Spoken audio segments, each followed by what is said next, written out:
Bom, continuando então a sequência de webinars que a gente tem feito sobre o livro Mastering Bitcoin, a gente está entrando agora na segunda metade do livro, né, no sexto capítulo.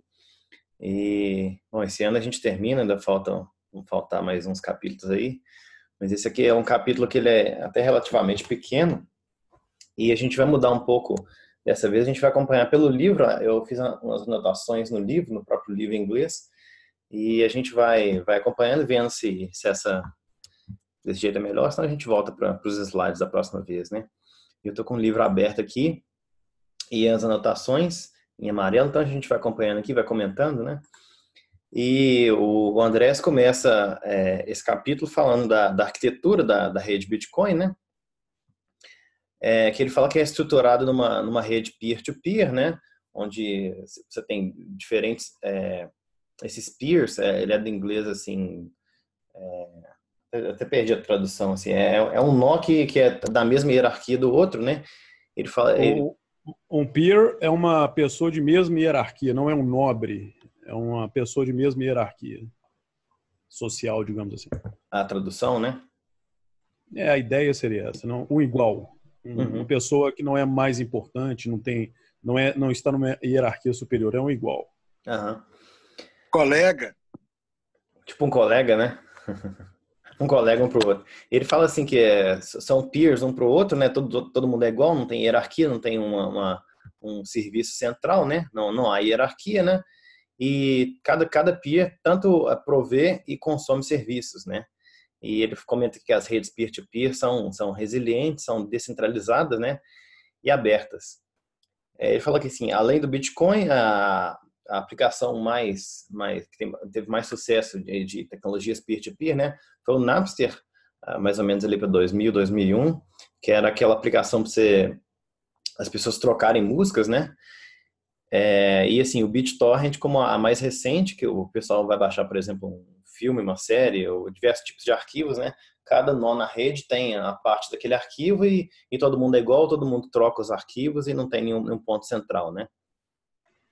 Isso nos anos 90 foi uma revolução, né, no compartilhamento de arquivos. Mas o Napster, por exemplo, tinha um servidor. O servidor foi atacado, né, o governo mandou fechar e acabou o Napster. Que era o servidor que provia alguns serviços para a rede, né? Porque no Napster você tinha que conectar primeiro no servidor para iniciar tudo, né? Fazer as buscas. Cada um mandava a lista dos seus arquivos para o servidor e a busca eu acho que era no servidor. Então acabou o servidor, acabou o Napster. Acabou o uso da aplicação, né? É. Então, nesse caso, dependia de uma função mínima do servidor, né? No caso, a rede Bitcoin não depende de nenhum servidor central para você começar a fazer nada. A gente vai até comentar isso aqui mais para frente, né? Porque assim que você é um nó, você baixou, por exemplo, o Bitcoin Core, né? Você consegue ser um nó mais completo e a partir desse seu próprio nó, você consegue conectar com outros nós na rede e já consegue participar da rede, né? Não depende de nenhum ponto central, né? Ele comenta aqui que o termo, a rede Bitcoin, né? Refere à coleção de nós rodando esse protocolo peer-to-peer. E um segundinho, acho que tem alguém com o microfone aberto, pronto. A rede Bitcoin se refere a essa coleção de nós, né, rodando esse protocolo peer-to-peer, né? E ele comenta também, na época desse livro, que foi 2014, foi escrito, né? Esse Stratum, que é um outro protocolo de, por exemplo, mineração, né? E carteiras para mobile, né? Assim, um cliente light, mais leve, né? E assim... O Stratum é para mineração. Essa frase ficou estranha, né? E tem outros protocolos para carteiras, digamos. Para carteiras, né? Ele comenta que também que tem, por exemplo, outros servidores que agem como assim como rota, né, para facilitar a comunicação entre os nós, né? Que acessam como se fosse uma ponte, assim, né? Tem outros servidores que facilitam essa comunicação, que estão conectados com a rede Bitcoin. A gente vai ver uma imagem aqui que mostra graficamente isso que ele está falando aqui, né? E estende aquela rede, né? Com os nós rodando outros protocolos, né? Queria voltar no parágrafo anterior aí. ele fala que a arquitetura não é só uma escolha de topologia. Tem algumas criptomoedas, né, altcoins, que por vários motivos, como para deixar o sistema mais rápido ou mais barato ou sei lá o que, eles colocam alguns nós que são especiais, algumas entidades no sistema que são especiais, que é diferente do Bitcoin. No Bitcoin todos os nós são iguais, todos representam, enfim, nenhum define o que vai ser feito mais que o outro, digamos assim. Nenhum nó das cartas, né? Porque todo o sistema ele é trustless, ele não depende de confiança em nó nenhum. Algumas altcoins têm nós específicos que são ou masternodes ou nós que tem alguma coisa especial naquele nó, ele é um nó mais confiável que os outros, é uma arquitetura diferente. Que tem funções a mais para a rede, né? Ou tem poderes a mais na rede. No Bitcoin, todo nó tem exatamente o mesmo poder, digamos assim. Nessas altcoins, alguns nós são especiais. Eles têm poder de falar isso sim, isso não. Aqui nessa parte, nessa seção, ele mostra, então, os tipos diferentes de nós, né? Alguns papéis que eles têm, né? E, assim, os nós vão ser diferentes dependendo da funcionalidade que eles estão suportando, né? Deixa eu só baixar isso aqui. Dependendo da funcionalidade que eles estão provendo, né? E, assim, algumas funções pode ser de routing. Routing é, assim, uma entidade que ela age como meio que para conectar as outras entidades, né? Então, por exemplo, você tem uma entidade 2, está querendo conectar, a 1 está querendo conectar com a 3, essa 2 ela age como meio que uma forma dos nós se conectarem, né? Um nó também ele pode ter o banco de dados, né? A blockchain, que são as ledgers, os registros, né? Ele pode ter a função de minerador também e serviços de carteira, né? Quando a gente baixa, por exemplo, no celular uma carteira que na maioria das vezes é um cliente leve, né? Aquela aplicação tá agindo como um serviço de carteira, né? Que é para você mandar Bitcoin, receber Bitcoin, entre outras funções, né? E aqui ele mostra visualmente assim, esse em verde é a carteira, o preto é a função mineradora, né? Laranja é o nó de roteamento, né? E azul é o full blockchain, né? E, assim, quando você baixa, ele mostrou isso aqui primeiro porque quando você baixa o Bitcoin Core, né, a aplicação referência, ela tem essas 4 funcionalidades, né? A gente vai ver logo mais que tem nós diferentes que tem uma combinação dessas 4 aqui, né? Quando o Satoshi fez o Bitcoin, a primeira versão tinha todas essas funcionalidades. Eu não sei se hoje em dia o Core tem a mineração, mas o resto tem. As outras 3 têm, né? Ele comenta aqui que todos os nós, né, incluem a função de roteamento, até porque é uma rede, né, de nós, você tem que ter a função de roteamento para você fazer parte da rede e ajudar outros nós a se conectarem, né, para todo mundo participar na rede, né. Justamente por causa dessa função de roteamento, todos os nós validam e propagam transações e blocos na rede, né. Ele comenta aqui que alguns nós chamados full nodes, né, também mantém a cópia completa, né, e atualizada da blockchain, né? Ou seja, ele tem a cópia completa da blockchain desde o bloco 0 até o último bloco, né, o mais recente. Ele comenta também desse SPV, que é o Simplified Payment Verification, um nó, que ele é um nó assim, mais simples, que ele simplesmente assim, ele verifica os pagamentos de forma simplificada, né? A gente vai ver numa sessão mais para frente como é que ele funciona. E assim, esse nó ele não tem a cópia da blockchain completa, não. Ele é uma versão mais simples, mais leve, né? A gente tem também os nós mineradores, né? Que eles competem para criar novos blocos. E as wallets que a função de wallet é aquilo que a gente comentou, né? Para o usuário poder usar o sistema de pagamento, né? Nessa parte aqui ele mostra assim algumas combinações, né? O Bitcoin Core que tem as 4 funções, né, de carteira, de mineração, de roteamento e a blockchain completa, né? Você pode também ter um nó que ele é um full blockchain node, que ele tem a cópia completa da blockchain e a função de roteamento, sem as funções de mineração e de carteira, né? Você pode ter uma máquina que, eu quero só minerar, eu não vou usar como carteira. Você tem a blockchain completa, a função de roteamento e também a função de mineração, né? A maioria das aplicações de mobile, elas são essa SPV, né?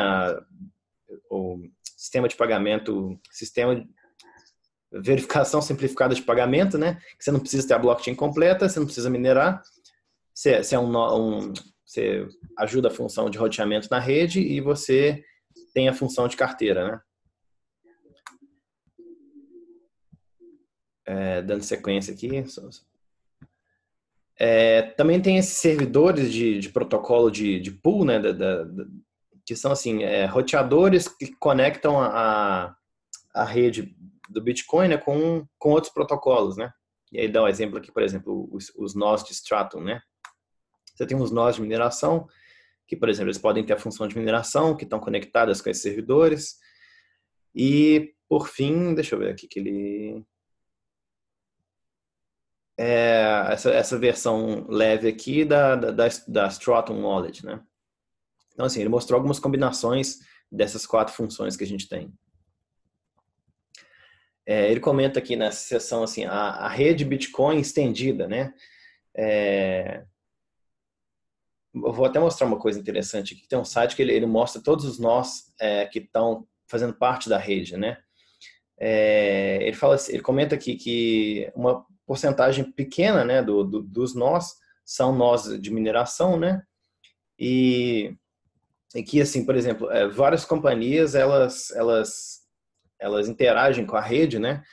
Rodando os clientes full node, né? Que te dão a experiência completa de você ter a blockchain completa, você poder verificar, você poder ter a função de roteamento, né? Você poder minerar também, você poder ser uma carteira também. Por exemplo, uma exchange, ela tem que ter a função de roteamento para não depender de terceiros para realizar as funções ali de receber criptomoedas, mandar criptomoedas, verificar as transações. Por exemplo, um usuário que acabou de mandar uma quantia de criptomoedas para aquele nó, para aquela conta dele ali, a exchange pode usar o próprio full node que ela está rodando para verificar se aquela transação, por exemplo, de recebimento de Bitcoin já foi incluída na rede, né? E pode, por exemplo, creditar os Bitcoins para o usuário, né? Ele, assim, por exemplo, você rodar tem outros serviços que você pode prover, rodando um full node, né? Por exemplo, as exchanges que a gente falou agora, as carteiras, um Block Explorer, né? Que pode, por exemplo, o Block Explorer é um site que a gente consulta e esse próprio site ele pode consultar o full node que esse próprio Block Explorer está rodando, né? Para verificar se as transações foram incluídas ou o que seja que o usuário está querendo ali, né? Por exemplo, um site que roda um sistema de pagamento, né? Ele pode ter o seu próprio full node rodando ali para não depender de terceiros, né? E assim, ele comenta um pouquinho mais aqui, e esse diagrama aqui ele é interessante que ele mostra, por exemplo, essas diferentes combinações, né? Que todas são nós rodando na rede, né? E assim, a conexão entre eles. Então você tem assim um nó que é um monte de nó completo, né? Que está conectado com um pool de mineração, que esse pool de mineração ele tem, por exemplo, tem um monte de máquinas aqui rodando as funções de mineração, está conectada com um outro nó que está conectado com um monte de outros nós aqui, né? Alguns nós que não têm a função de mineração. Você tem uns roteadores, uns nós roteadores aqui que tem a cópia da blockchain, então, e tem a função de roteamento, né? Um outro conjunto de nós aqui que são só carteiras, uma outra parte de aqui que é uma rede Stratum, né? Que está conectada com a rede, né? Então ele comenta que isso aqui tudo é a rede Bitcoin estendida, né? A Extended Bitcoin Network. Ele comenta aqui a rede estendida, né, mostrando vários tipos diferentes de nós, gateways, e protocolos, né? Composta por dezenas de milhares de nós, ou mais, e é impossível você obrigar todo mundo a mudar uma regra qualquer. Por isso que o protocolo do Bitcoin continua o mesmo. Não tem como você obrigar que todas essas pessoas, ao mesmo tempo, mudem o software. Não tem entidade nenhuma no mundo capaz de fazer isso. Então, assim, o protocolo do Bitcoin foi definido em 2009 e vai continuar aquele. O máximo que você pode fazer é propor novas regras que sejam retrocompatíveis, compatíveis com essa rede toda aí, de maneira que essa rede vai continuar funcionando. Se alguma dessas pessoas quiser atualizar colocando regras a mais compatíveis, ela pode. Do contrário, nada feito. O protocolo continua o mesmo, né? Continua o mesmo. Independente, tem muita gente que acha que os desenvolvedores podem mudar coisas, eles não podem. Não tem ninguém no mundo que consegue convencer todas essas pessoas mudarem o software ao mesmo tempo. Ninguém.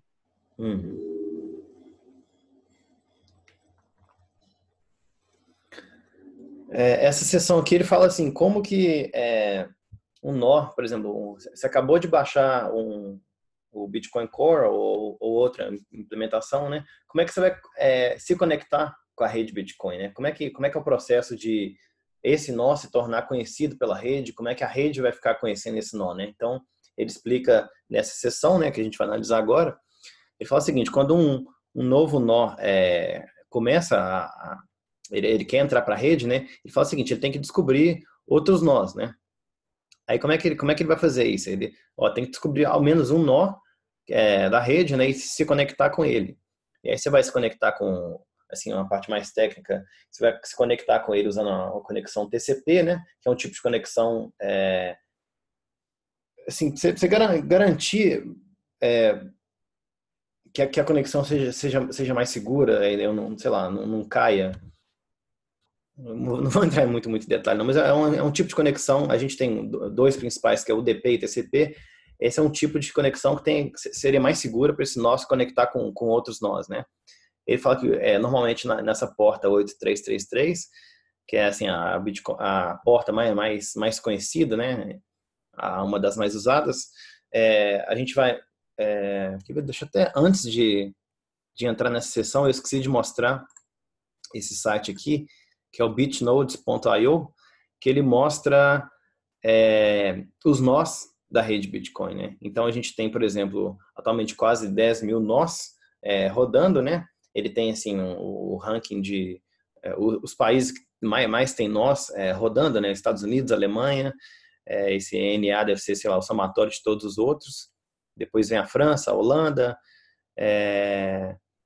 e assim, deixa eu ver, mais aqui embaixo tem, você pode fazer um teste para ver se esse seu IP aqui, através dessa porta, você é um nó conectado com a rede, né? Você pode checar, fazer esse teste aqui.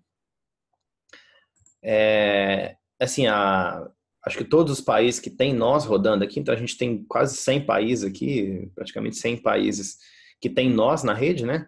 A gente pode achar o Brasil aqui. Cadê o Brasil? Aqui, 46 nós atualmente rodando.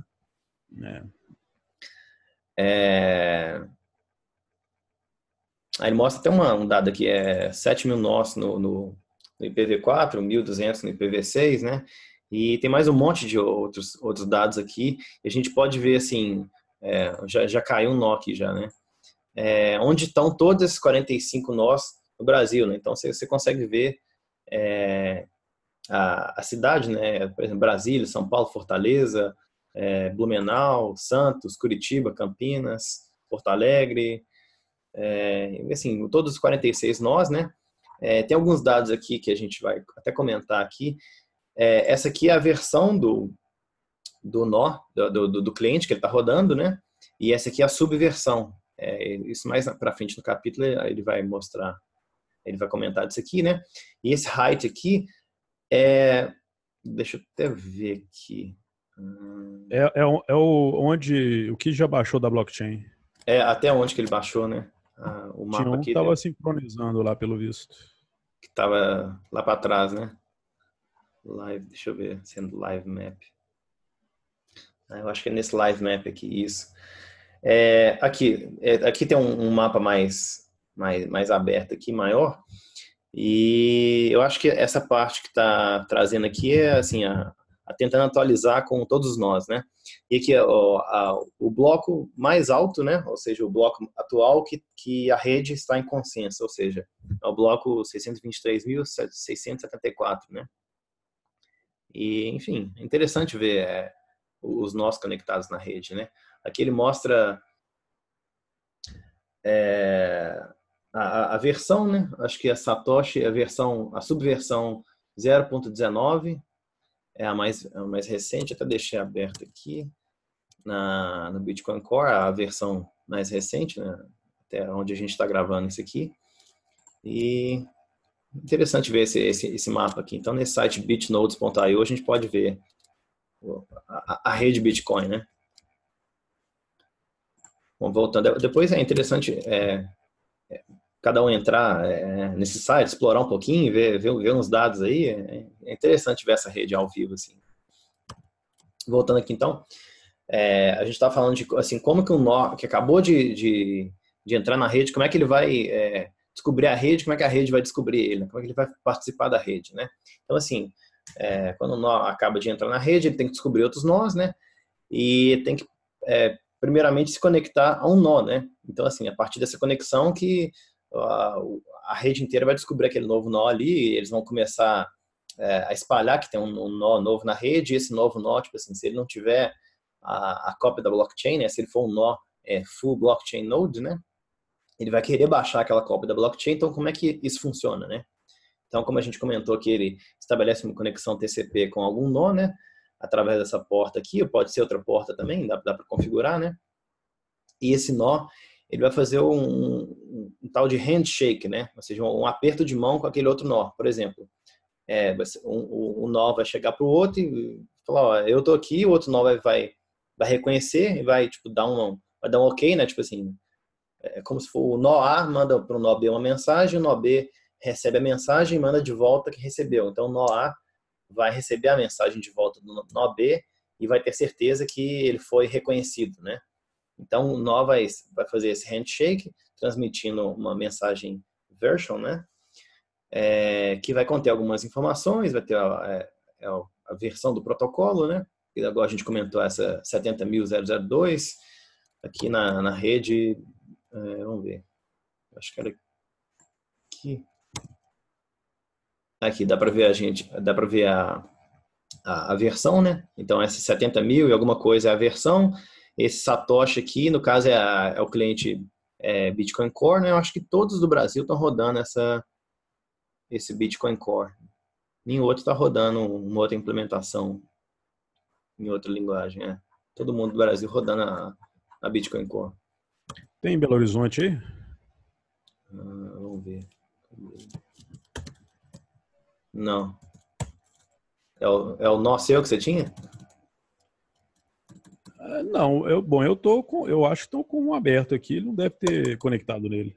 Ó. Então, assim, não estão todos os nós do mundo, né? Estão só os que ele está conseguindo acessar. Aham. O que esse site reconheceu ali, né? Então, assim, um nó vai mandar para o outro, né? Essa versão version, né? Que é a mensagem inicial, né? Para os nós se conhecerem. Então, ele vai mostrar a versão e mais alguns outros dados, né? Esse address U é o IP. Por exemplo, a gente vai falar, para deixar mais fácil, o nó que está começando é o nó A e o nó que ele está tentando conectar é o nó B, né? Então, esse address U é o IP do nó B e address me é o IP do nó A, né? A subversão, no caso a gente comentou, a Satoshi, 0, alguma coisa, né?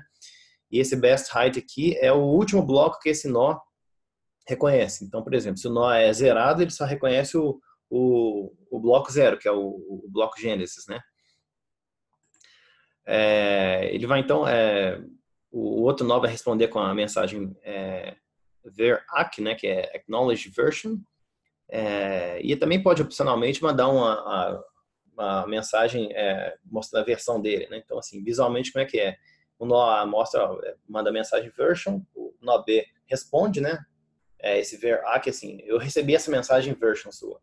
ele manda opcionalmente manda essa version aqui, e o nó A responde com o ver ACK, né? Então isso é o handshake, é os dois, certificando que recebeu a mensagem do outro, eles se conhecendo inicialmente, né? Aí assim, como é que esse novo nó acha outros peers, né? Outros nós na rede, né? Isso é uma coisa interessante que assim, a própria rede organicamente ela dá conta de que esse nó novo ele seja reconhecido pela praticamente a rede inteira, ou se bobear nem precisa, né? Mas assim, o nó A vai conectar com o nó B, por exemplo, e assim, mostrar para ele, ó, eu existo aqui, esse nó B vai começar a espalhar para os nós que ele está conectado, que ele, ó, tem um novo nó aí, um tal de nó A chegou na rede, né? E isso que essa seção explica aqui, ó. Esse nó A ele pode conectar com alguns nós chamados seed nodes, né? Que são assim, são uns nós mais estáveis, né, na rede, que não sei se ficam são específicos para ficar rodando mais tempo, né? O interessante é o seguinte, o Satoshi, quando ele fez o Bitcoin, ele teve esse problema, né? Como é que eu vou fazer um cliente novo está na internet, né? Abriu o software, como é que ele vai saber quem é que tem outro Bitcoin rodando no computador dele? A solução que ele teve naquela época foi criar um canal no IRC, que é um servidor de chat, criou um canal Bitcoin, aí todo mundo toda vez que você abria o seu Bitcoin.exe lá, digamos assim, ele conectava nesse IRC e entrava no canal Bitcoin, olhava quem estava lá, pegava o IP da pessoa e aí começava daí a descobrir os outros participantes da rede. Hoje em dia tem esses seed nodes aí que são computadores geralmente desenvolvedores que guardam o IP de vários nodes do mundo. E aí esse bootstrap, essa inicialização é feita dessa maneira, né? Ele te passa aí alguns IPs e aí você continua procurando os IPs das outras pessoas de modo peer-to-peer. Para facilitar para a galera, né? Perguntando para cada um quem mais eles conhecem que estão rodando Bitcoin, e vai fazendo assim, vai descobrindo mais IPs pelo mundo. E aí cada cliente guarda essa listinha para ele usar depois. Legal. Então, ou seja, tem umas máquinas que estão lá só para facilitar a galera se conhecer e os novos nós se conhecerem, né? Isso. Isso assim, resumindo, assim que ele mostra, né? Vamos saber onde que a gente parou aqui.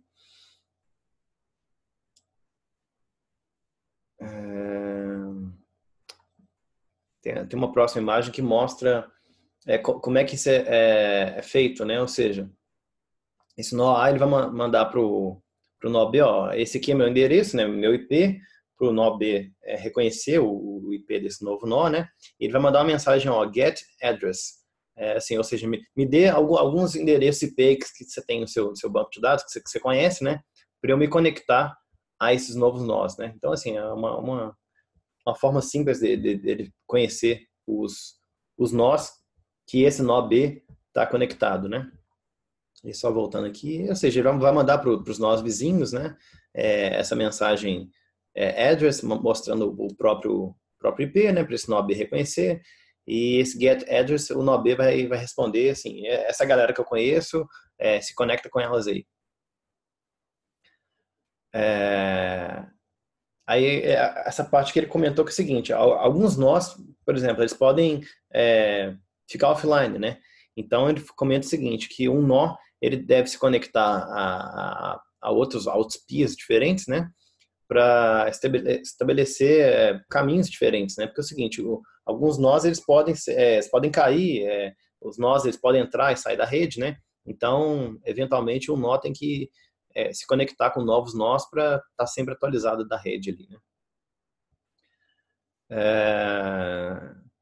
E comenta assim que, deixa eu ver, um nó pode, assim, ele pode sair, ele pode, quando ele voltar, ele pode lembrar as conexões recentes que teve sucesso, né? E se nenhum dos nós responderem, ele começa o processo todo de novo, né? E nesse comando get peer info aqui, um nó pode obter informações sobre outros nós, né? Então, por exemplo, ó, esse IP aqui, ele pode ver os dados que foram mandados, recebidos para aquele IP, né? Pode ver a versão que aquele nó está rodando, a subversão, né? E assim, alguns outros dados, né? Ele pode... Estava vendo o código aqui, tem 750 IPs já cadastrados no próprio código, né, de nós que já estão aí há mais tempo, mas para começar o Bootstrap, né? Aí sim, implementação mais recente? Eu acho que é a última versão já tem 750 nós cadastrados. Ou seja, facilita ainda mais, né?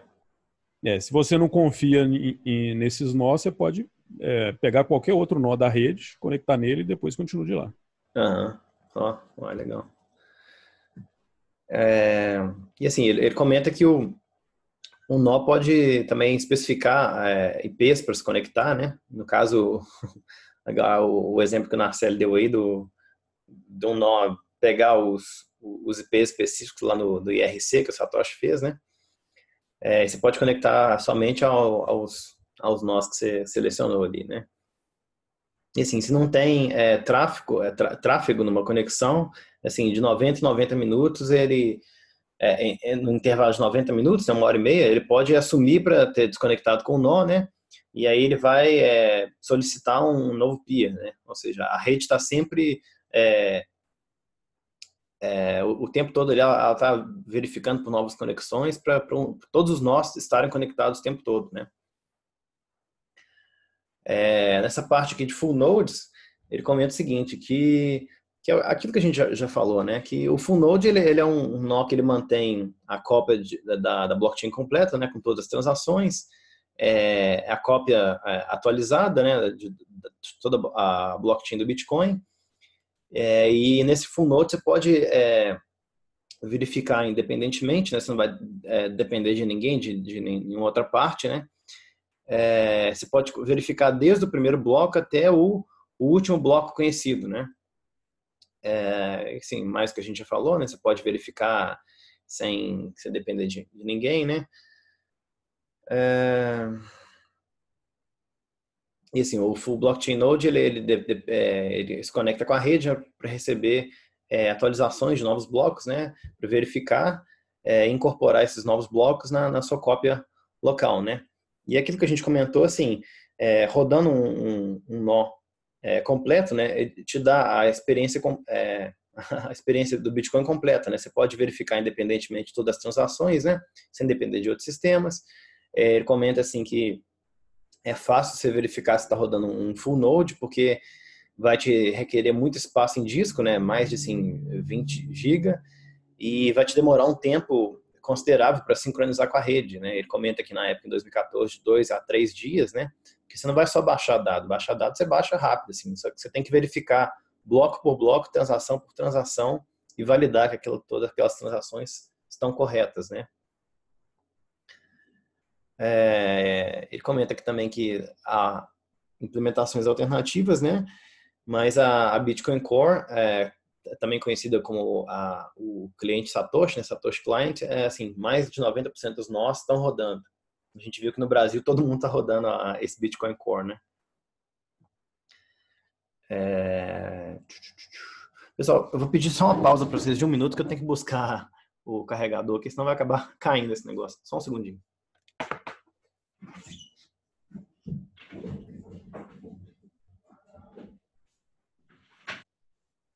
Vai lá, alguém tem alguma pergunta enquanto isso? Perdi o tudo, caramba. Alguém me ouvindo? Não é possível, né? Oi, Cássio, diga lá. Desculpa, eu perdi uma parte, quer dizer, grande parte, minha bateria do celular acabou, eu tava vindo para casa. Mas eu queria fazer uma pergunta que eu vi já no início. Não sei se já explicaram isso, né? Diga. Que era sobre a mineração, uma forma simplificada da mineração, do cálculo da wallet, né? Aí eu queria ver se isso se encaixa na ideia de mineração pós, se é mais ou menos a mesma ideia.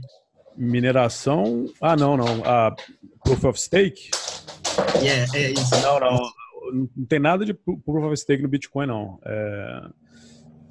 Você está falando de um slide que teve para trás aí, do Lightweight, SPV, com mineração, não era isso? Cara, não sei direito. Acabei de ligar o computador. Eu vim correndo para acabar de ver isso. Mas não tem foi nada bem de no POS, início. não. Tem nada de POS, não. Não seria na rede do Bitcoin, mas quando falou uma forma de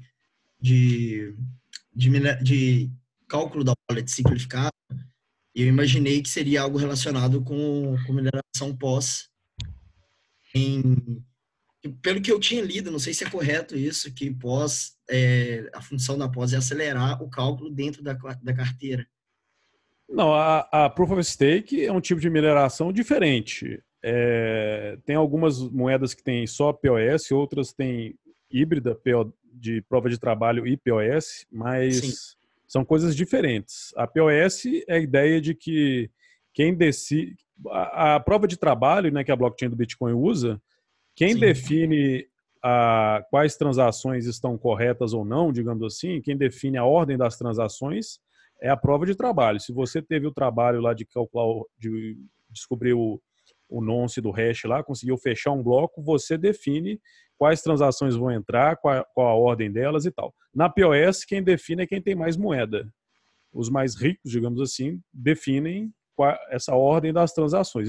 E nos sistemas híbridos, tem a prova de trabalho e tem a POS por cima, né? Que a POS define se aquele trabalho é válido ou não.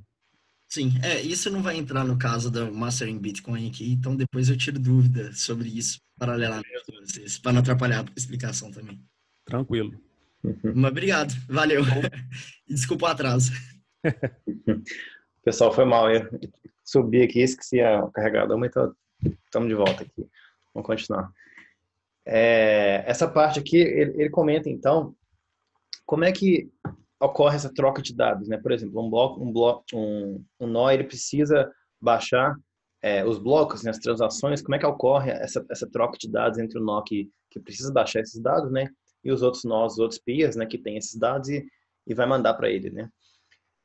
Aí ele comenta assim, trocando inventário, né, entre aspas ali.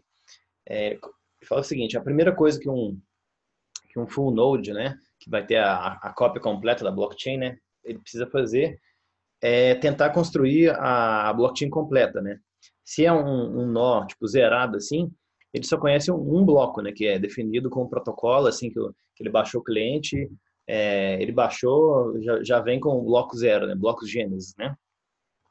Então, o que ele tem que fazer? Ele tem que baixar, assim, a gente viu que está no bloco 600 e não sei quantos mil lá, ou seja, ele vai ter que baixar todos esses blocos, né?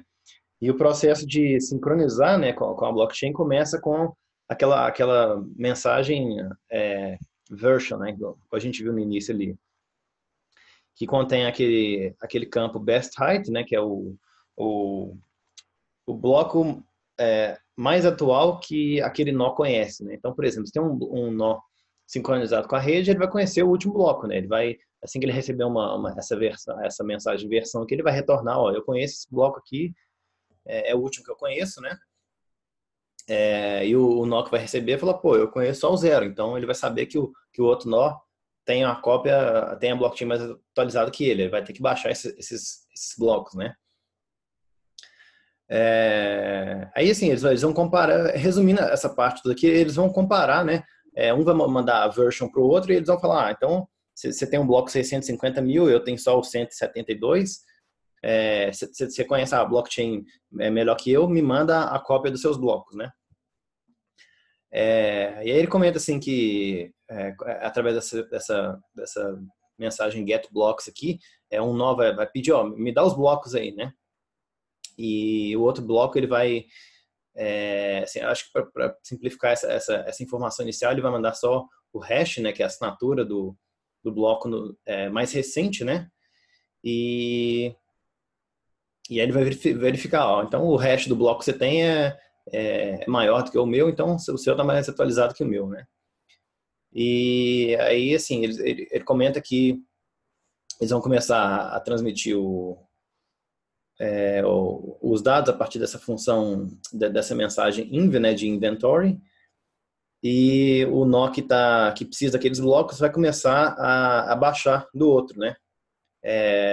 Ele vai mandar um monte de mensagens get data, né, pro nó que tem os blocos mais recentes, e vai começar a baixar, né? E aí ele comenta aqui que assim, que né, não é um processo tão simples, né? Não é bagunça, você não pode simplesmente chegar para outro nó que conhece e falar, vai me mandando os blocos o tempo todo aí. Tem meio que um jeito de não sobrecarregar a rede, né? Aí ele dá esse exemplo aqui. Vamos assumir como exemplo que um nó só conhece o Genesis block, né? Que é o bloco 0 ali. Ele vai receber essa mensagem inv dos peers, né? Contendo dados hashes dos próximos 500 blocos, né? E vai começar a requisitar os blocos, né? Só que aí ele vai fazer o seguinte, ele vai distribuir a carga, né?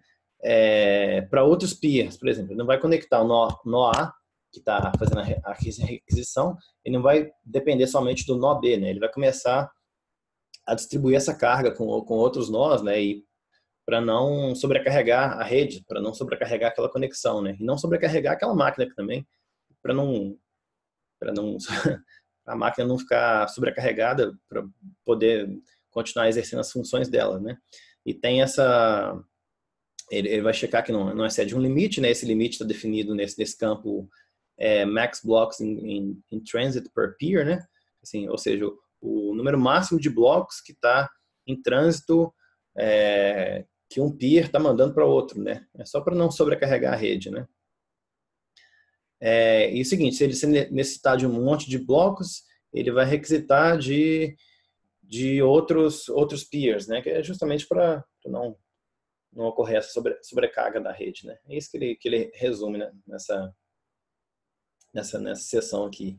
Ele fala que o processo vai continuar até o nó se atualizar, né? Ou seja, receber o bloco mais recente, né? E ele fala o seguinte, se um nó, tipo assim, ficar offline, ele vai retornar o processo, né? Ele, eu estava offline aqui, ele vai conectar com outro nó, vai falar, me manda seu best, acho que o best height, né? E o outro nó vai mandar para ele e fala, putz, eu fiquei fora, eu tô desatualizado.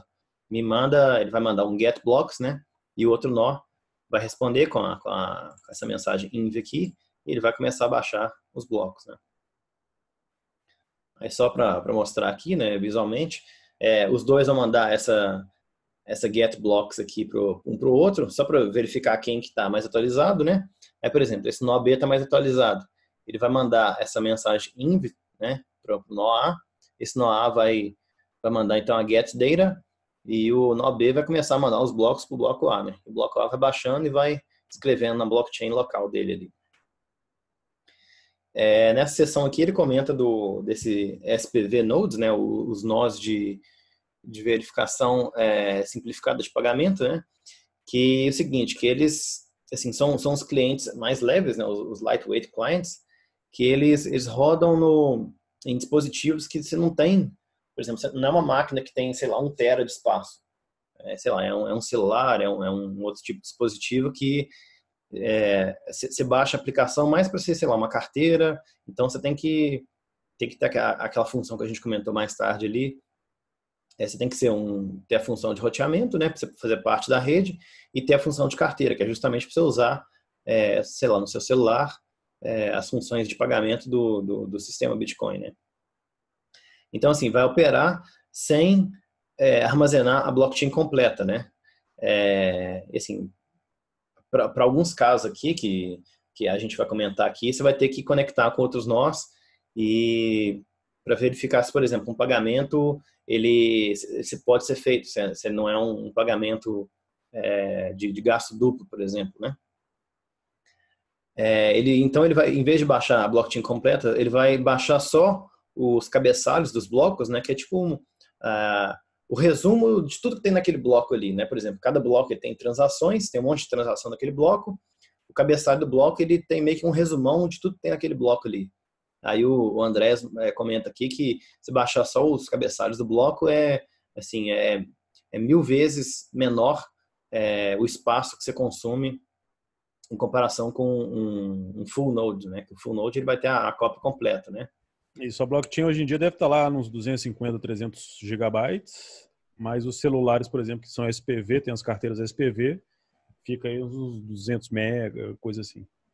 Pois é, a diferença do tamanho, né? Nessa parte aqui ele fala uma analogia que é o seguinte, é um turista que ele está tentando chegar, por exemplo, nessa rua, a Rua da Igreja 23, né? E ele não tem informação nenhuma, né?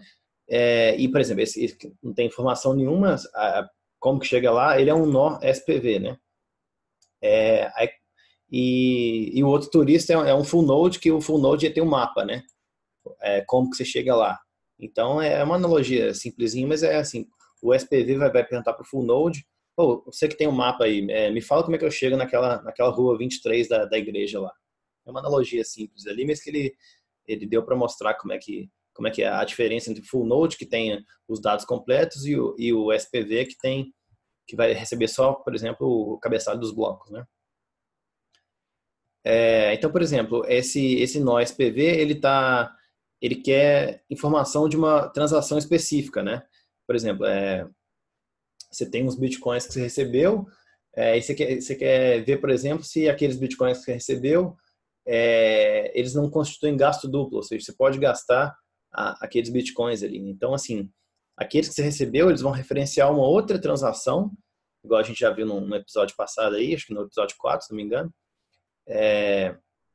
Ele vai referenciar uma outra transação que aí ele tem que verificar, aquela transação, aqueles bitcoins que vieram daquela transação lá, eles estão ok? Então ele vai ter que verificar, né, na corrente de todos os blocos ali, até aquela transação que tem aqueles bitcoins que ele está querendo gastar. Assim, é um exemplo, né? E ele deu um exemplo que, por exemplo, aquele SPV ali, ele quer verificar uma transação no bloco 300 mil, né? Ele não, como esse SPV ele não tem a blockchain completa e não tem todos os dados daquela transação, aquela saída não gasta, ou seja, que igual a gente analisou em outro episódio, mas assim, aqueles bitcoins que ele tem naquela carteira ali, eles estão referenciando, assim, para resumir, bitcoins não gastos, que estão em uma transação lá atrás. Então, assim, ele precisa verificar aquela transação lá atrás para poder gastar aqueles bitcoins ali. Por isso que ele, por exemplo, ele tem interesse numa transação específica, né? E ele tem o seguinte, como ele não tem a cópia da blockchain completa, ele não pode validar se aquela saída não gasta de fato é real, né? Então, o que ele vai fazer? Ele faz um negócio aqui que ele estabelece uma conexão com outros peers, ou seja, outros full nodes que tem mais informações daquela transação específica, né? E ele vai verificar, ele vai receber um caminho de Merkle, né? Esse Merkle Path aqui, e ele verifica o seguinte, como ele não tem aquele dado específico daquela transação, ele vai confiar, o Andrés até comentou assim, que ele vai confiar assim, no tanto que aquela transação, a 300 mil, ela está enterrada na blockchain, né? Então, por exemplo, como o Satoshi fala no artigo, no white paper dele, né? Assim, por exemplo, você tem uma transação no bloco 300 mil, 6 blocos acima daquele ali já meio que verificam, dão quase 100% de certeza que aquele bloco 300 mil está tudo certinho, a rede não foi atacada, né? Ou seja, resumindo, se ele está verificando uma transação no bloco 300 mil, ele vai ir até o bloco, por exemplo, 300.006, né? Porque aí, assim, se a rede chegou até o bloco 300.006, quer dizer que aquele bloco 300 mil ali, ele está ok, aquela transação está ok, ele pode gastar aqueles bitcoins, né? Ou seja, que a rede produziu o trabalho necessário, né, para empilhar mais 6 blocos em cima daquele 300 mil. Então, se a rede confiou naquele bloco 300 mil, naqueles bitcoins, até aquele bloco 300 mil, daquela transação específica que ele quer, né, quer dizer que não ocorreu gasto duplo, quer dizer que a rede validou, quer dizer que está tudo certo, quer dizer que ele pode gastar aqueles bitcoins. Você quer comentar alguma coisa, Narcélio? Não, pode seguir. Assim, é meio confuso, mas é exatamente isso. Se o bloco quer, por exemplo, a carteira quer verificar um pagamento que referencia essa transação 300 mil, ela confia na rede, que a rede já empilhou 6 blocos, né? Já chegou nesse bloco aqui, quer dizer que está tudo certinho, quer dizer que ele pode gastar, né? Como ele não tem a cópia da blockchain inteira, né, para verificar se aquilo ali, se aquela saída não gasta verídica, ela confia na rede e é dessa forma que aquele nó vai poder gastar aqueles bitcoins, né? Aí aqui depois ele comenta que tem uma forma de você atacar aquele nó SPV, né, por uma forma de ataque de negação de serviço, né? E assim, para aquele nó se proteger desse ataque, ele tem que se conectar com um monte de outros nós para meio que se garantir que a informação que ele vai ter é correta, né? Então, assim, porque justamente por isso, aquele nó que ele não tem a cópia da blockchain completa, né? Ele não pode verificar tudo, ele tem que se conectar com outros para depender deles, para garantir que os dados que ele está recebendo são todos corretos ali, né? Isso, porque o nó simplificado ele tem esse problema, ele não tem a blockchain toda, ele não pode fazer toda a verificação que os full nodes fazem. Por isso é importante você ter um full node para evitar esse tipo de coisa. Mas se você conecta em vários nós, você já diminui um pouco a probabilidade de sofrer algum tipo de ataque.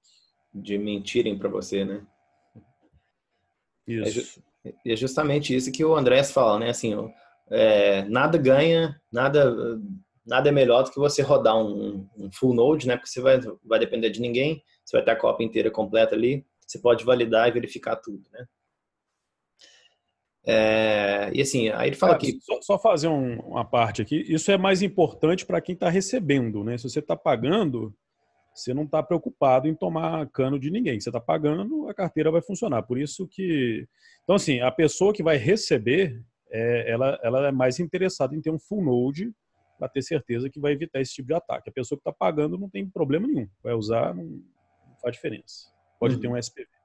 Porque quem está recebendo pode estar recebendo um pagamento duplo, né?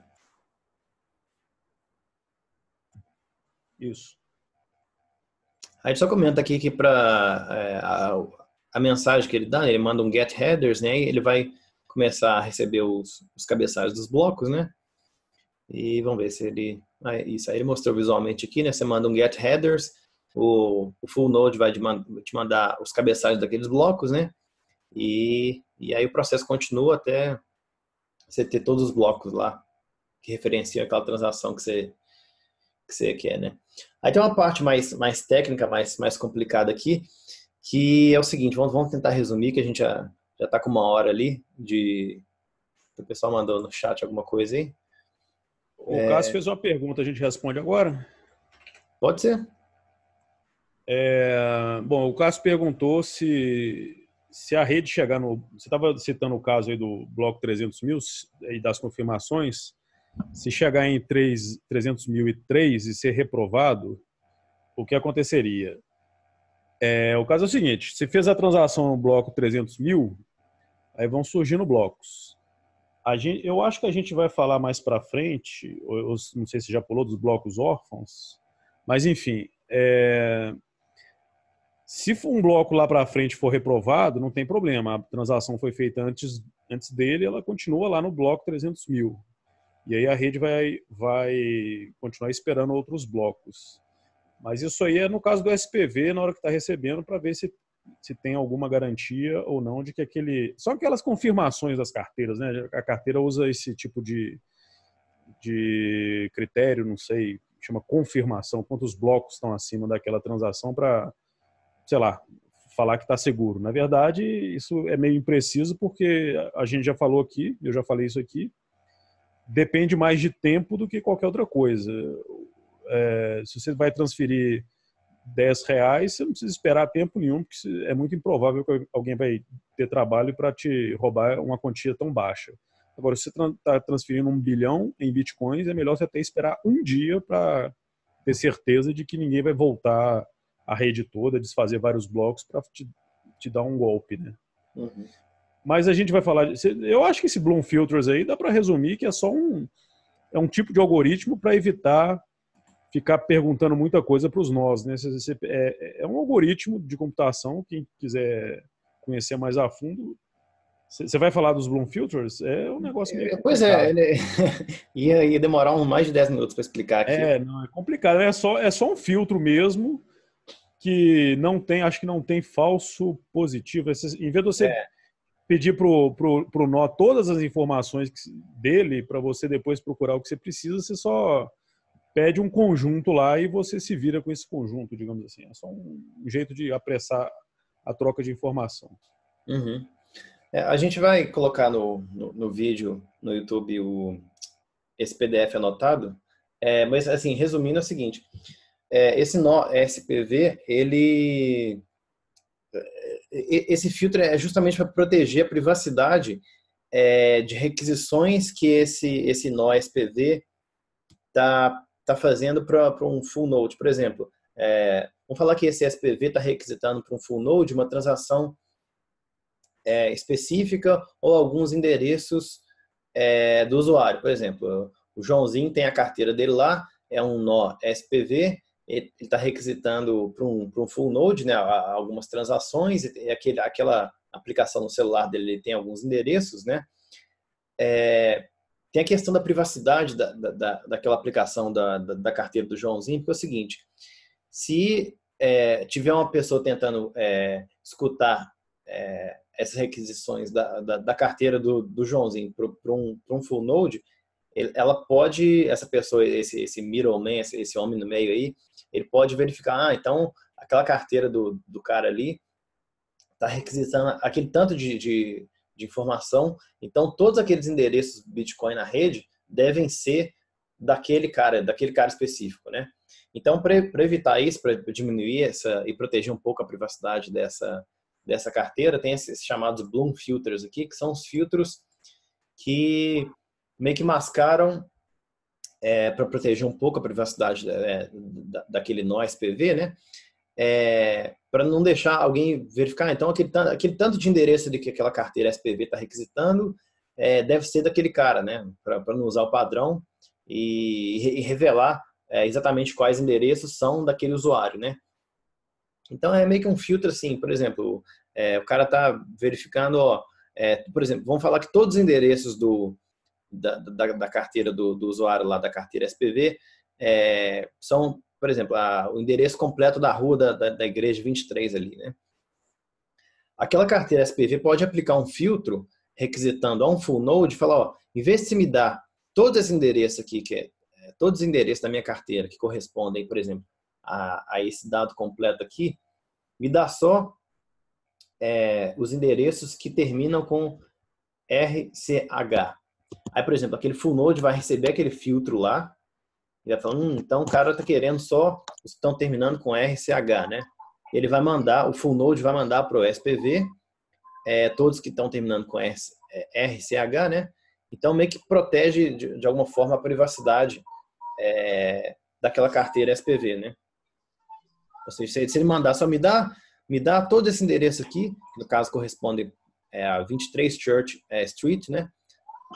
Uma pessoa que está ouvindo aquele aí fala, então todos esses endereços aqui são do cara ali da carteira SPV.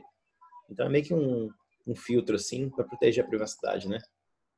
Deixa eu só... Pronto.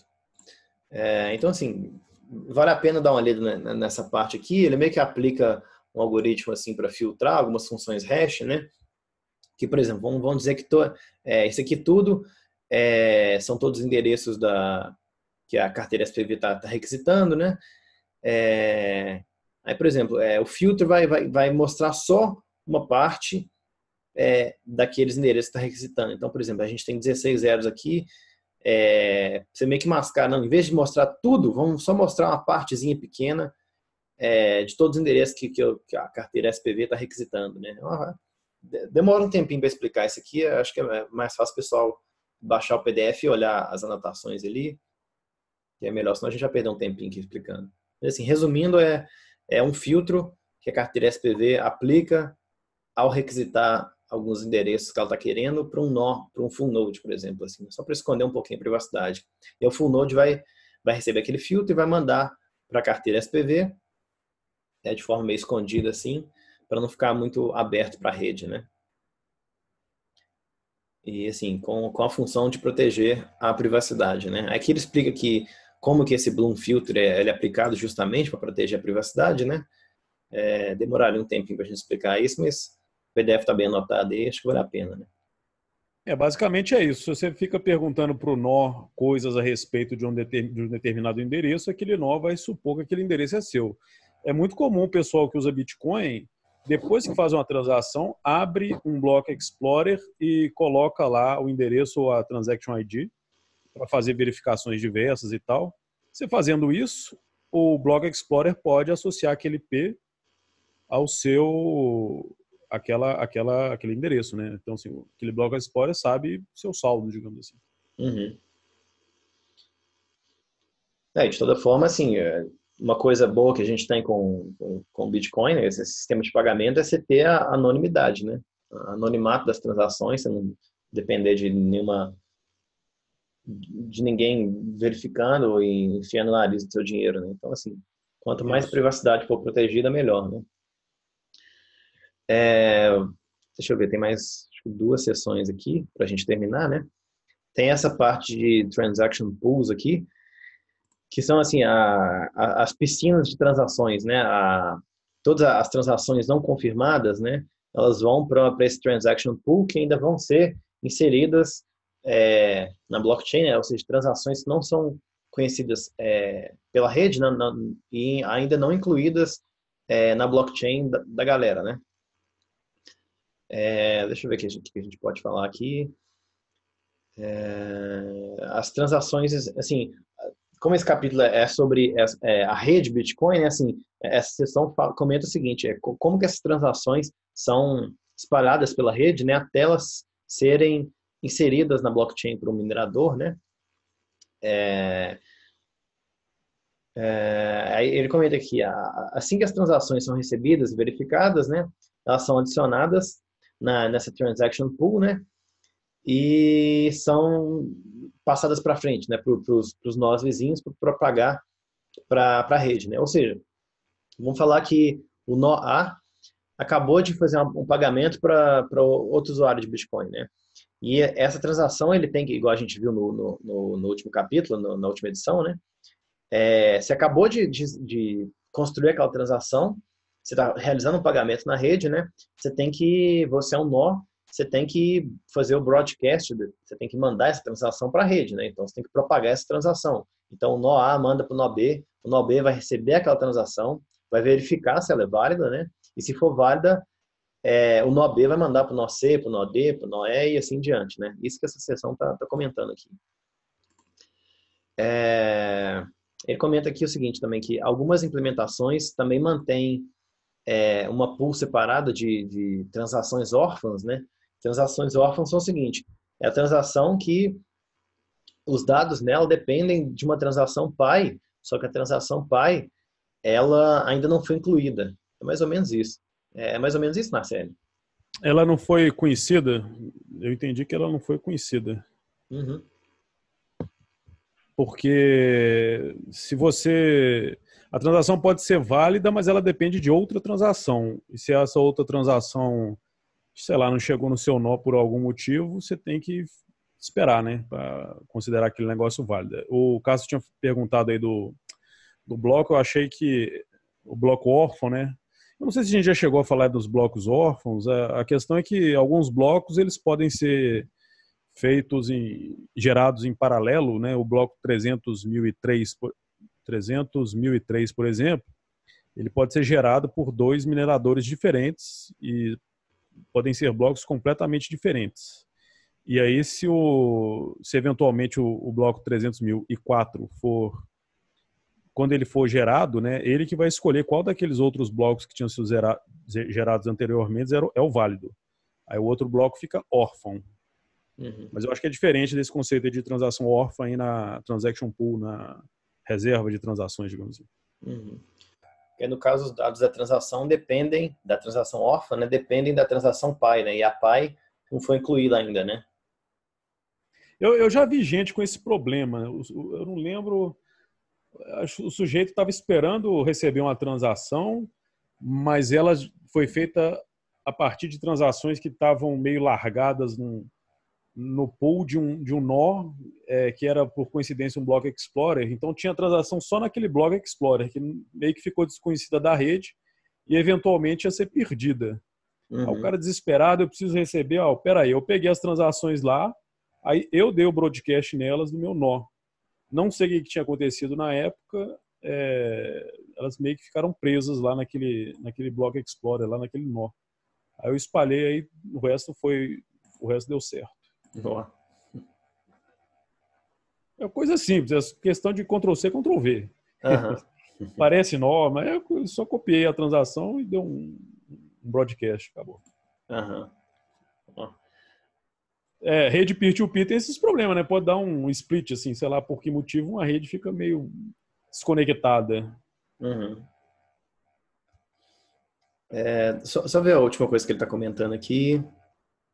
Algumas implementações também mantêm um banco de dados de saídas não gastas, né? E pode acontecer, assim, dessa pool de saídas não gastas, né? Conter milhões de entradas de bitcoins não gastos, né? E, assim, desde de 2009, né? E ele comenta também que isso pode ser armazenado tanto em memória do nó ou no HD do nó, no armazenamento persistente, né? Deixa eu ver o que mais aqui. Eu acho que é só isso. E a última sessão desse capítulo, né? Ela comenta assim das mensagens de alerta, né? Que os Bitcoin Core Developers, né? Eles podem mandar para a rede inteira caso ocorra alguma emergência, né, de sistema, de transmissão, né? Então, assim, ele fala o seguinte, que os Bitcoin Developers, eles podem mandar uma mensagem de emergência, né, para todos os Bitcoin Nodes, né? E assim, de forma que assim, o time de Core Developers, né, eles podem notificar todos os usuários de Bitcoins sobre algum problema sério que aconteceu na rede, né? Ele falou que ele também comenta que só foi usado algumas poucas vezes, algumas vezes úteis, né? E teve um uso famoso em 2013 que teve um bug de banco de dados, né?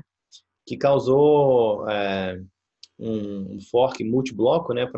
Que ocorreu na rede, né? Você conhece essa história? Sim, eu achei que fosse em 2012. Não, deve ter sido no começo de 2013. Eles lançaram uma versão que tinha uma biblioteca diferente, uma versão diferente. Acho que era isso. E a nova versão começou a gerar uma blockchain incompatível com a versão anterior. Então começou a ter duas blockchains do Bitcoin. Eu lembro que nessa época eu ainda estava acompanhando, tentando ver se que é isso, será que isso vai dar certo? Aí quando isso aconteceu, eles usaram aí pela primeira vez esse alerta, né? E falaram aí para o pessoal que tinha baixado, acho que era para desfazer ou voltar com a versão antiga, alguma coisa assim. Mas eu lembro que nessa época eu pensei assim, agora já era, acabou, como é que vai fazer para consertar? Em poucas horas o povo deu um jeito, alguns blocos foram desfeitos e bola para frente. Então, assim, o Bitcoin é um sistema, mesmo que aconteça alguma desgraça muito, muito grande, dá para consertar e segue o jogo. Agora, essa edição aí, ela é de 2012? 14. Não, 14.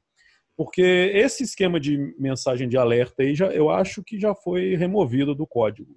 Ele era mais no começo mesmo, para evitar esse tipo de problema. Hoje em dia o povo está mais seguro e tirou a rodinha já. Agora, se der problema, sei lá, vai ser no Twitter mesmo, não sei. Para finalizar, ele comenta que é o seguinte, os alertas são criptograficamente assinados, né, por uma chave pública, né, e a chave privada só um grupo seleto de membros, né, do time de Core Developers tem, né, e a assinatura digital garante que os alertas fake não vão ser propagados pela rede, né? Porque só essa galera aqui tem a chave privada, né? Então, assim... Tô lendo aqui na wiki do Bitcoin.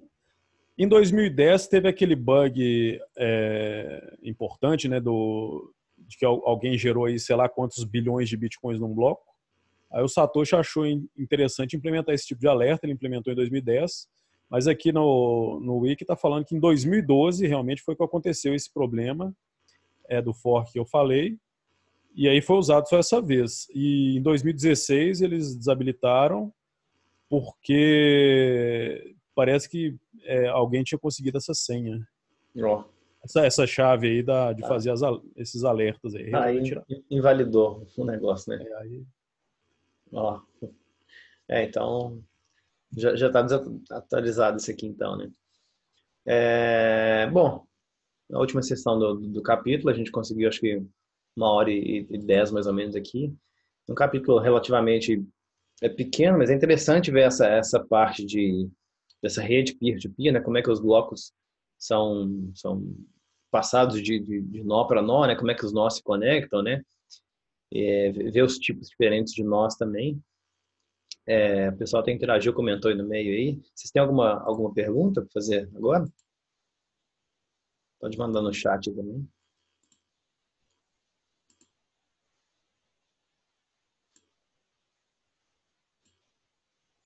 Você quer adicionar alguma coisa aí, Narcélio? Deixa eu ver aqui. Acho que não. Foi isso mesmo. Bom, acho que por enquanto é isso, então. Deixa eu só ver o próximo capítulo. Se não me engano, o próximo capítulo é a blockchain, né? Então a gente vai analisar. Essa é uma parte que eu gosto bastante, né? de ver como é que a blockchain funciona, a parte técnica, como é que é estruturado o sistema, né? Então vai ser um capítulo interessante da gente começar a ver. E assim, agradecer o pessoal que teve aí. E assim, a gente se vê no próximo episódio, analisando esse capítulo da blockchain, né?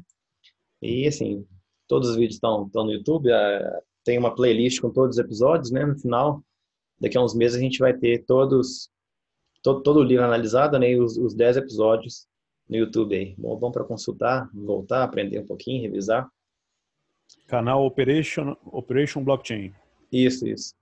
O Léo levantou a mão aí, você quer falar alguma coisa, Léo? É possível falsificar a geolocalização do Node. Que geolocalização do Node? Eu acho que a geolocalização ela é descoberta de outras maneiras, né? O pessoal sabe onde é que está o IP. Na verdade, a geolocalização é do IP. E o pessoal sabe aí quais são os IPs brasileiros, o IP americano. Uhum. Então, assim, isso é da internet mesmo, não é do Bitcoin, não. Isso não depende da rede do Bitcoin, isso depende, por exemplo, quando você abre um site, sei lá, testar a minha conexão, né? Testar qual que é meu IP. Acho que tem um site que chama What is my IP? Ele verifica seu IP e te dá até onde você está. Olha lá, por exemplo, eu estou em Belo Horizonte, né? E te dá o provedor. Então, por exemplo, Vivo, né? Vivo não é da Alemanha, não é da Tailândia, é do Brasil, né? Então, por exemplo, essa rede aqui através do IP, né? Porque, por exemplo, a Vivo é o meu provedor de internet, né? O ISP, o Internet Service Provider, né? Esse IP meu, essa conexão de internet está sendo fornecida para mim aqui em casa pela Vivo, né? Então, assim, a Vivo tem um servidor deles que sei lá, Rio, São Paulo, onde que é isso, né? Então, você consegue ver, assim, no globo, onde que esse IP tá sendo fornecida internet para ele, e você consegue ver, assim, no globo onde que tá. Então, por isso que eles conseguem ver, porque, por exemplo, que esse aqui tá na Califórnia, esse aqui tá, sei lá, Cazaquistão. Então, assim, não é uma coisa específica da rede Bitcoin. Aquele Blockchain Info, né, aquele site conhecido, ele até guardava, não sei se ainda guarda, o IP da transação e geolocalização. Mas isso sempre foi... Acho que é blockchain.com. isso sempre foi mentira, assim, é só um IP de onde eles pegaram a transação, porque o Bitcoin ele não tem absolutamente nada ligado a nem a IP, nem a geolocalização, nem nada, não. Isso é tudo meio que secundário, meio que por tabela. Porque não interessa, por exemplo, para a transação, acho que deve ser do bloco, né, se não me engano, o IP dos usuários, né? Igual a gente já viu, por exemplo, a rede Bitcoin não reconhece usuários, não reconhece IPs, ela reconhece, assim, uma entrada mandando para uma saída. E aí os donos dessas entradas e saídas são usuários na rede, né? Que se você tiver a chave privada relacionada àquele endereço, aquele Bitcoin é seu ou não. Então, assim, a rede não lida com IPs, não lida com usuários.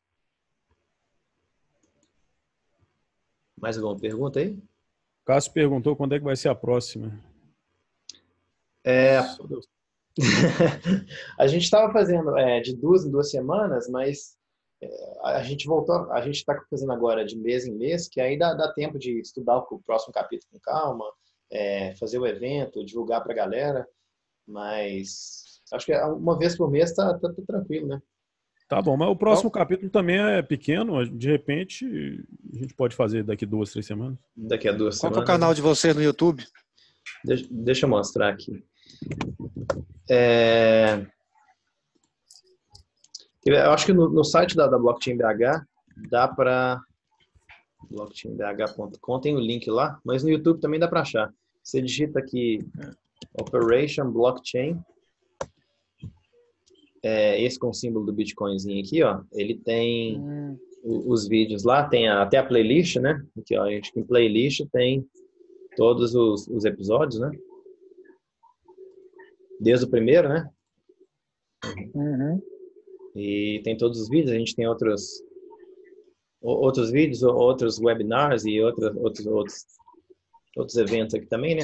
No site da Blockchain BH também, se você vier blockchainbh.com, né? Se vier em conteúdo, tem o link pro YouTube também. E alguns artigos também, né? E a gente beleza, tá então. sempre postando. Tranquilo. Mais perguntas aí? Por mim? Bom, finalizar aqui então, pessoal, muito obrigado a presença de vocês aí. A gente vai continuar aí, assim, a gente vai acabar esse Mestre em Bitcoin. O André fez um outro livro, que é o Mestre em Ethereum, que ele analisa também o protocolo Ethereum. A gente ainda vai lançar esse ainda, analisando todos os capítulos, né? E assim, a gente vai lançar mais conteúdo aí. Aproveitando essa quarentena aí. Eu já cheguei no meio do caminho, já tinha começado a transmissão. Sobre o valor de Bitcoin, vocês acham que continua subindo ou pode ter uma queda? Qual é a opinião de vocês? A tendência é de alta infinita. É o que eu penso. Hoje já começou a ficar interessante, né? Às vezes tem umas quedinhas aí de 60%, 70%, 80%, 90%, mas a tendência é infinito e vamos com tudo. Tem aquele áudio, né, que é muito engraçado. Segundo o grande sábio anônimo. Não sou eu que estou falando, é um sábio anônimo aí.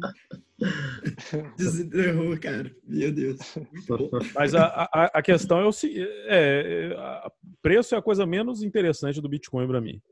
Mas a questão é o seguinte: preço é uma taxa, é uma razão entre uma coisa e outra. Nesse caso aí, é uma razão, uma taxa entre Bitcoin e dólar. O Bitcoin tem um limite. Ele tem menos de 21 milhões de unidades. Sim. Atualmente, 18 milhões. Esse é o limite do Bitcoin. O dólar não tem limite. Ele é infinito. A gente vê nessa crise aí qual que é o resultado de uma razão entre uma coisa e outra coisa infinita? Né? Qual que é o resultado aí? Mas essa questão aqui pode ser que os investidores ou as pessoas ficam com medo do dinheiro em papel, em cédulas, desvalorizar e tentam guardar os seus ricos milhões em criptomoeda, em Bitcoin, pela razão de valorização, não? Uma forma de fuga, de guardar o pouco que tem. O que é uma notícia boa para a gente e para o mercado. É o que eleva o preço dele. Recentemente teve essa queda forte aí, né, no começo de março. Uhum. Se você for, como no Bitcoin tudo é transparente, exceto as pessoas, né? Se você for lá no mapa de... deixa eu ver se eu acho aqui. O mapa que mostra como é que estão os endereços, né?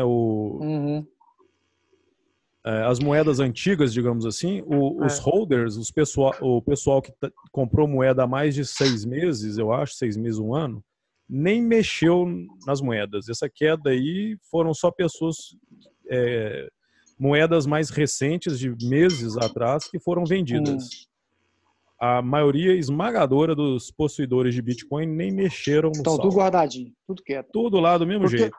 Porque vocês comentou, é interessante que o dólar é infinito, mas ele pode sofrer uma desvalorização, né, e a moeda perdeu o valor no mercado, e com isso todo mundo ou foge para o ouro ou foge para o Bitcoin, para tentar guardar o pouco que está restando.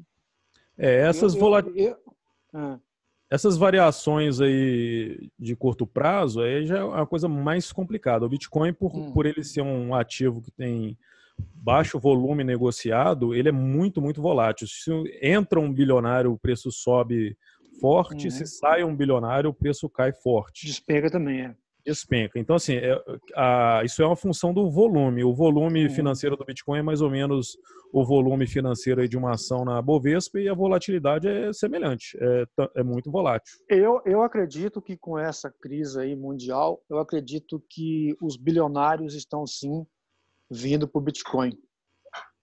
Estão pegando seus ricos bilhõezinhos, seus ricos dinheirinhos e colocando em Bitcoin.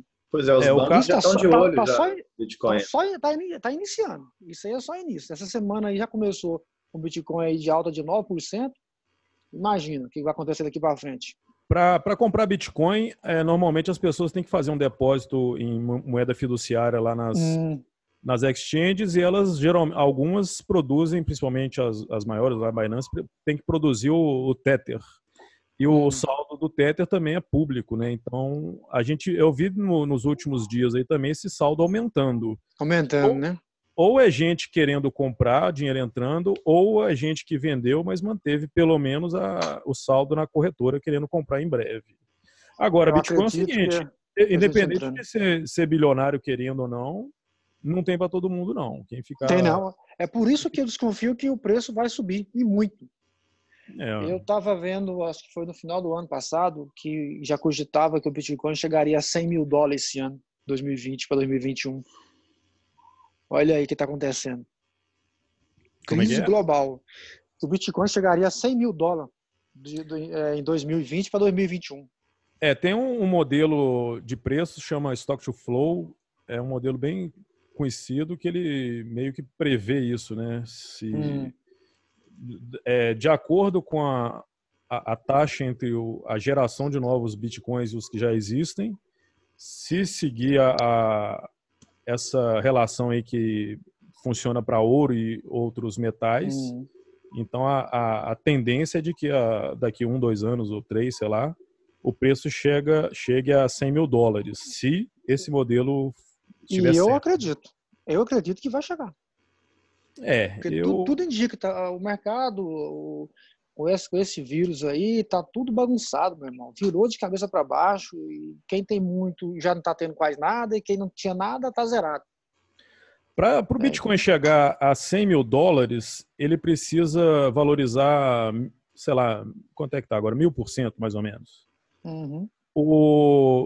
Valorização de 1000% nos últimos 10 anos aconteceu, acho que 10 vezes. Então só precisaria acontecer mais uma vez nos próximos anos. Se acontecer, não vai ser surpresa.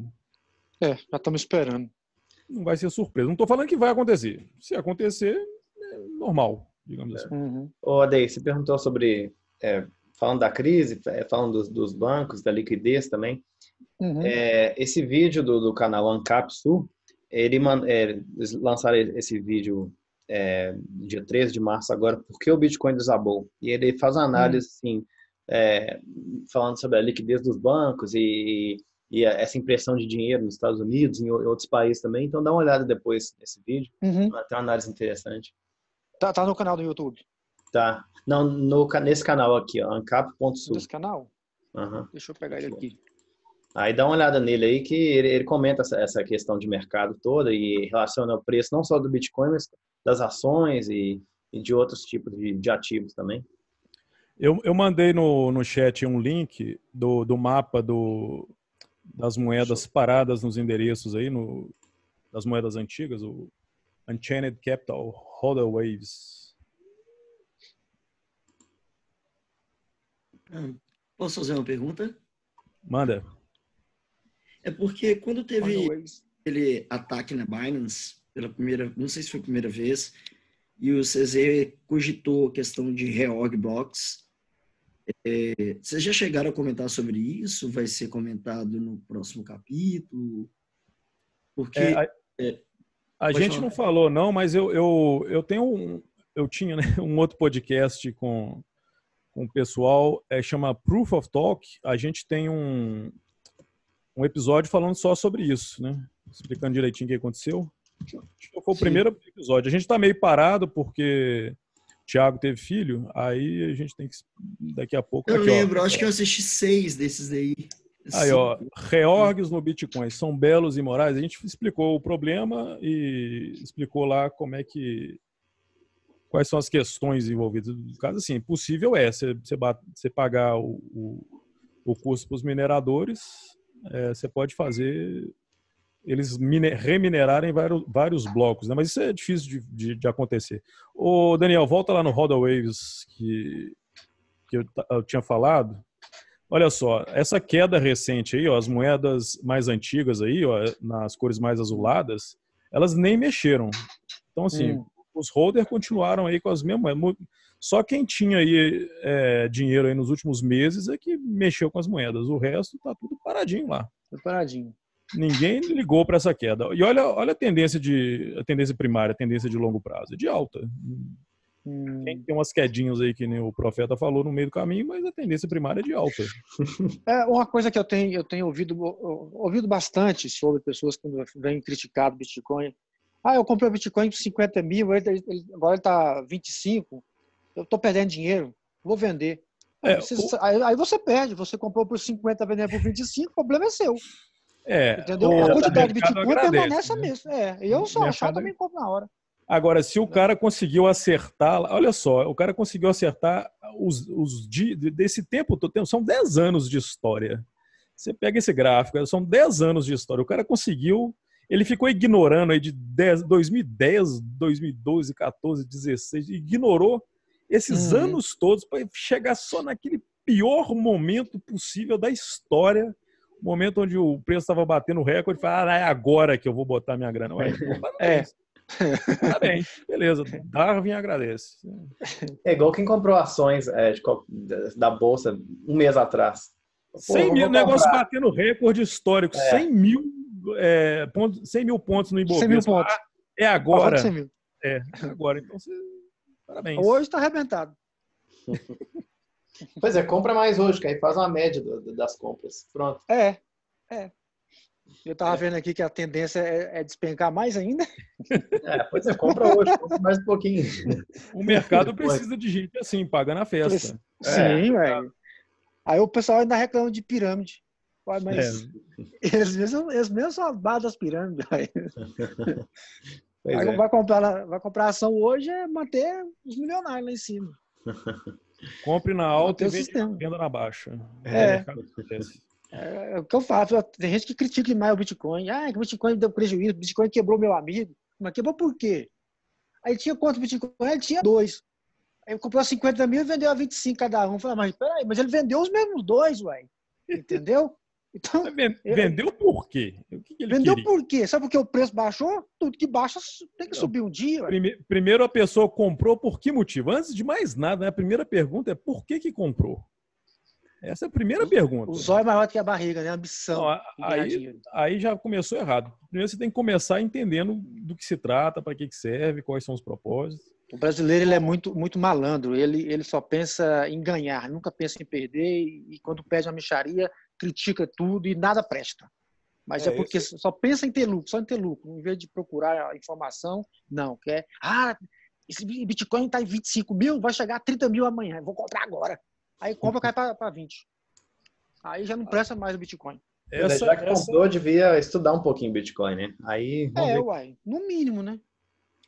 E a gente aqui está falando só da parte técnica, que é a coisa mais interessante, a coisa que mais importa. Eu mandei no chat um outro link do bitcoinhodler.io.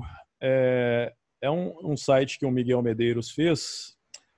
Ele faz simulações de investimento de Bitcoin, investimentos frequentes. Você, em vez de escolher a pior hora possível para botar a sua grana lá, toda, você pode fazer toda semana, todo mês, você coloca um pouquinho. E aí esse site mostra como é vantajoso essa estratégia. Você colocar aos pouquinhos, todo mês, um dinheirinho da pinga, por exemplo, dinheiro que você não liga de perder. Ao longo do tempo, né, a gente já viu que a tendência é de alta, infinita, segundo o profeta lá. Então, ao longo do tempo, você vai botando um pouquinho, um dinheiro que você não liga de perder. Aparentemente, parece ser no longo prazo, tem sido um melhor investimento de todos. Melhor investimento. E é aquilo que nós estamos carecas de saber, né? O Bitcoin sobe, baixa e a quantidade dele continua lá na sua carteira. Então, um dia que ele subir, beleza. É uma poupança aí a longo prazo. Eu não tenho interesse de ficar aí louco para vender. Eu tenho interesse que ele baixe para poder comprar. E boa estratégia. Se a pessoa quiser saber sobre investimento, ela tem que, antes de mais nada, entender de investimento em renda variável, esse tipo de coisa. Mas a gente aqui está falando da parte técnica, que é a parte mais legal, mais interessante. Mais alguma pergunta, pessoal? Mais da parte técnica? Se for para fazer pergunta, não ficar aqui a noite inteira. Eu acho bom falar sobre Bitcoin. Não, é muito bom, ainda mais estudar assim. Assim, o Bitcoin não foi criado para ser investimento, né? Até porque já existiam 500 outras formas de investimento de outros ativos, né? Mas assim, foi criado para ser um sistema de pagamento global, que você não depende de uma entidade central que está imprimindo dinheiro, papel colorido à torta e direito, né? E assim, era forte 10 anos atrás, continuou forte hoje, vai continuar forte daqui a 100 anos. Vai continuar mais forte ainda. Exatamente. E assim, é legal a gente ir estudando um pouquinho esse projeto da gente estudar cada capítulo, estudar esse livro, né? E assim, entender como é que o negócio funciona, né? Tem até um memezinho que tem 2 barraquinhas assim, uma tá escrito assim, estudar o Bitcoin, né? Eu vou ensinar vocês como que funciona.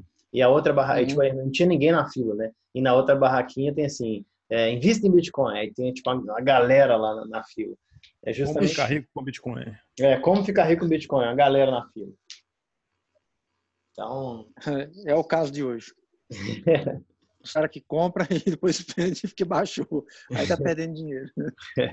Não sabe nada de como funciona, vai só no impulso de querer ganhar. E assim, a gente vai continuar, igual o Narcer falou, o próximo capítulo não é grande, né? Acho que daqui a umas 2, 3 semanas a gente lança o próximo episódio e a gente continua a discussão, continua o estudo, né? Mas foi legal o barzinho aqui, a discussão, a conversa, né? A gente continua na próxima, então. Beleza. E assim, tranquilo. Muito obrigado a presença de todos aí. A gente continua na próxima. Eu que agradeço. A gente se fala aí. Abração a todo mundo aí. Só mandar o link aí para nós entrar aí no dia certo. Pode deixar, a gente gosta. Valeu. Avisa também que eu prometo não atrasar dessa vez. Eu também cheguei atrasado. Não, beleza, mas na verdade eu estava escutando. Eu entrei no horário, só que eu não conseguia escutar, porque eu estava dentro do trem, a bateria do meu headphone acabou. Aí... Dá para você pegar o início depois no YouTube, ver o vídeo? Sim, eu vou ver todos eles depois. Vi que tem bastante detalhe nas explicações, são mais longos cada capítulo, então dá para esclarecer bastante dúvida. Não, legal. E bom que a gente tem o Narcélio que está, acho que desde 2012 mais ou menos aí, né? O cara entende, já passou por tudo isso aí. Eu acho que eu tô tirando dúvida com o Marcelo, eu acho que com o Narcélio desde 2017. Eu acompanho, mas eu só comecei. Eu lembro que eu só fui ler o paper em 2013, só fui ver código em 2015, só pensei pensei assim, poxa, esse negócio é interessante. Quando já estava lá em 2017, sei lá, quando o foguete já estava disparando já. Eu comecei a tirar dúvida com você nessa época. Pois é. Se você me cobrar retroativo, eu tô pobre. 2017 é o melhor ano de Bitcoin para mim. Eu acho que para todo mundo, né? É, questão de investimento. Sim, né? Questão de valores, talvez. Dos anos. A gente vai falar, lembra de 2022, quando voltou a explodir? Eu espero que seja 2020. Esperar cair mais um pouquinho, compra mais um pouco, né? Ano que vem. Sim.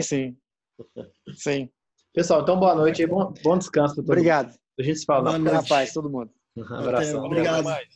Tchau.